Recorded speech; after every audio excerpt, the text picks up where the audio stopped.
Career കെയറിലേക്ക് സ്വാഗതം.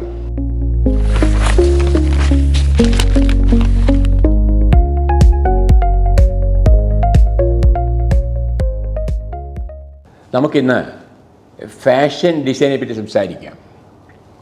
Fashion design എന്ന് പറയുമ്പോൾ നമ്മുടെ സൗന്ദര്യബോധത്തെ തൃപ്തിപ്പെടുത്തുന്നതിനാവശ്യമായ രൂപകൽപ്പനയാണ് നാം വിചാരിക്കുന്നത്. അത് കേവലം തയ്യൽ ജോലിയല്ല. ഈ വസ്ത്രത്തിൻ്റെ ഡിസൈനാണ് അതിന് മുഖ്യമായിട്ടുള്ളത്. അത് വെറും തയ്യൽ ജോലിയല്ല എന്ന് ആദ്യം മനസ്സിലാക്കണം. ഫാഷൻ ഡിസൈൻ അത് സ്കൂൾ യൂണിഫോം മുതൽ വിശ്വസുന്ദരി മത്സരത്തിനുള്ള വേഷം വരെ ഡിസൈൻ ചെയ്യാനുള്ള സാധ്യതകളുള്ളതാണ്. ഓരോ ദേശം, ഓരോ കാലം, ഓരോ പ്രായം അതനുസരിച്ച് വേണം. പലപ്പോഴും ഒരു സംസ്കാരവുമായിട്ട് ബന്ധമുണ്ട്. നമ്മൾ സംസ്കാരം എന്ന് പറയുമ്പോൾ 4 മുഖ്യ ഘടകങ്ങളാണ്.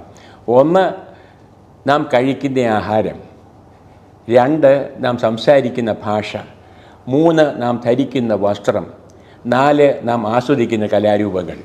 അങ്ങനെ വരുമ്പോൾ ഏതൊരു സംസ്കാരത്തിലും പ്രത്യേക വേഷമുണ്ട്. നമ്മൾ തൊട്ടടുത്ത തമിഴ്നാട് സംസ്ഥാനം നോക്കുക, അവർക്ക് കടുത്ത വർണ്ണങ്ങളിലാണ് താല്പര്യം. നമ്മൾ അല്പം കൂടെ മയത്തിലുള്ള വർണ്ണങ്ങൾ ഇഷ്ടപ്പെടുന്നു. ഇപ്പോൾ പഞ്ചാബിൽ പോയ കുറക്കൂട്ട മാറും, അമേരിക്കയിൽ വേറെ കൂടെ മാറും. ഏതൊരു രാജ്യത്തെ വസ്ത്രമാണ് രീതിയിലുള്ളത്, ട്രെൻഡുള്ളത്. പിന്നെ ട്രെൻഡുകൾ അത് അനുസരിക്കുക മാത്രമല്ല, പുതിയ ട്രെൻഡുകൾ സൃഷ്ടിക്കുക എന്നതുകൊണ്ട് നല്ല ഭാവന വേണം, നല്ല കൽപ്പന വേണം, ചിത്രരചന പാഠവം വേണം. കാരണം നമ്മുടെ മനസ്സിലുള്ള രൂപകൽപ്പന ചെയ്ത കാര്യങ്ങൾ പറഞ്ഞ് ബോധ്യപ്പെടുത്താൻ വരച്ച് കാണിക്കുകയാണ്. അത് എക്സ്പ്ലനേഷന് എസ്സേ എഴുതുകയല്ല. അപ്പോൾ അതിനൊക്കെയുള്ള പാഠവം ഉണ്ടായിരിക്കുകയും വേണം. അപ്പോൾ ഇതിനൊക്കെ സ്പെഷ്യലൈസേഷൻ ഉണ്ട്. സ്ത്രീകളുടെ വസ്ത്രങ്ങൾ, കുഞ്ഞുങ്ങളുടെ വസ്ത്രങ്ങൾ, പുരുഷന്മാരുടെ വസ്ത്രങ്ങളൊക്കെ. പിന്നെ ചില വസ്ത്രം ഇപ്പോൾ നമ്മുടെ പാൻറ്റ് എന്ന് പറഞ്ഞാൽ ലോകരാഷ്ട്രങ്ങളിലൊക്കെ പൊതുവായിട്ട് വന്നു കഴിഞ്ഞു, ടീ കപ്പ് പോലെ വന്നു കഴിഞ്ഞു. പക്ഷേ അതല്ലാതെ പ്രത്യേകം ഓരോ രാജ്യത്തിൻ്റെയും സിഗ്നേച്ചറുള്ള ഒരു ഇതുണ്ടായിരിക്കും. പിന്നെ വസ്ത്രം മാത്രമല്ല, ആക്സസറി ഡിസൈൻ എന്ന് പറയും. ഇപ്പോൾ ഒരാൾ വരുന്നു, ഒരു സ്ത്രീ വരുന്നു, എങ്ങനെയാണ് രൂപം? വസ്ത്രം മാത്രമല്ലല്ലോ, അവരുടെ മാല എങ്ങനെയാണ്, അവരുടെ ബാഗ് എങ്ങനെയാണ്, അവരുടെ ചെരുപ്പ് എങ്ങനെയാണ്, അവരുടെ കാതിൽ ഞാത്ത് എങ്ങനെയാണ് എന്ന് പറയുമ്പോൾ അത് ജുവലറി ഡിസൈൻ വന്നു, അതിൽ ലെതർ ഡിസൈൻ വന്നു, അത് ഗ്ലാസ് ഡിസൈൻ വന്നു. അതുമൊക്കെ ഇതിൻ്റെ ഭാഗങ്ങളായിട്ട് വരും. അതിന് ആക്സസറി ഡിസൈനാണ്. ഇപ്പോൾ നമ്മൾ ഈ എത്രമാത്രം ഇവിടുന്ന് ഗാർമെൻറ്റ് എക്സ്പോർട്ടുണ്ട്, വസ്ത്രങ്ങൾ 1800 കോടി ഡോളറിൻ്റെ എക്സ്പോർട്ടുണ്ട്.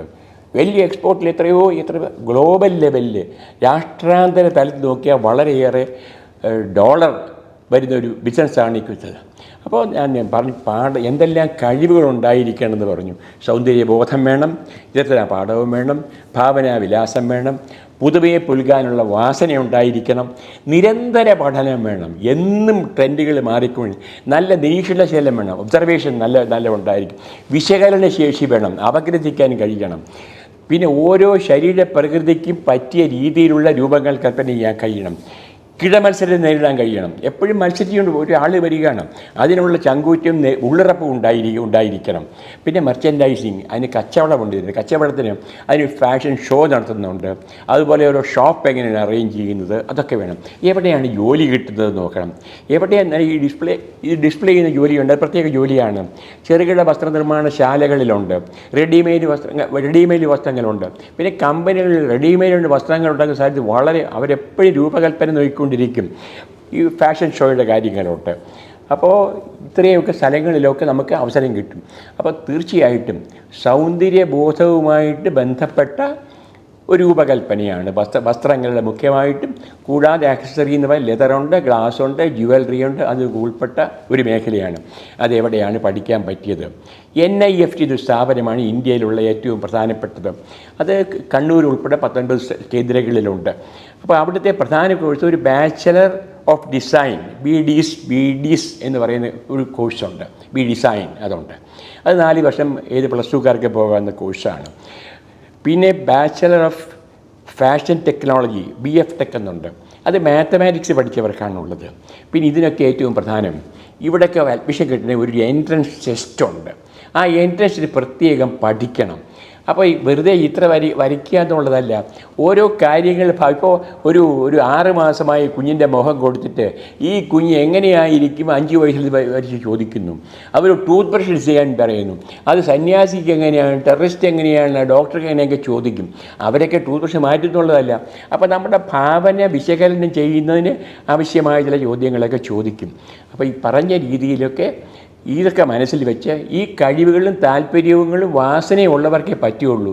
എല്ലാവർക്കും പഠിക്കാവുന്ന വിഷയമല്ല. മുഖ്യമായിട്ട് ഒരു കലാകാരൻ്റെ മനസ്സുണ്ടായിരിക്കണം, ഭാവനയുണ്ടായിരിക്കണം, പടം വരയ്ക്കാനും കഴിയണം. എവിടെയൊക്കെയാണ് പഠിക്കാൻ പറ്റുന്നത്?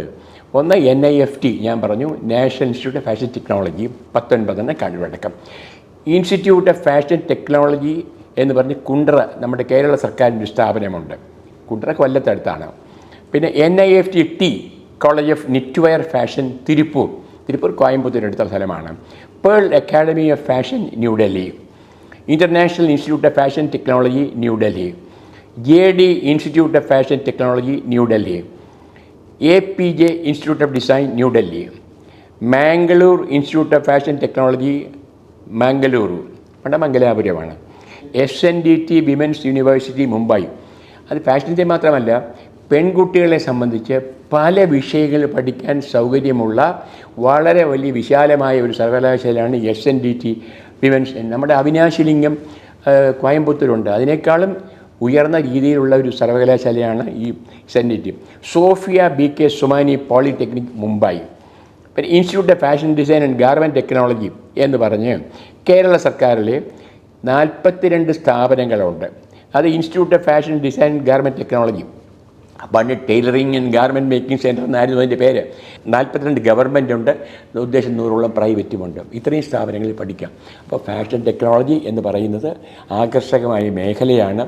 ചിത്രരചന പാഠവും ഭാവനാവിലാസവും ഉള്ളവർക്ക് തീർച്ചയായിട്ടും പോകാവുന്ന ആകർഷകമായ കരിയർ മേഖലയാണ് ഫാഷൻ ഡിസൈൻ.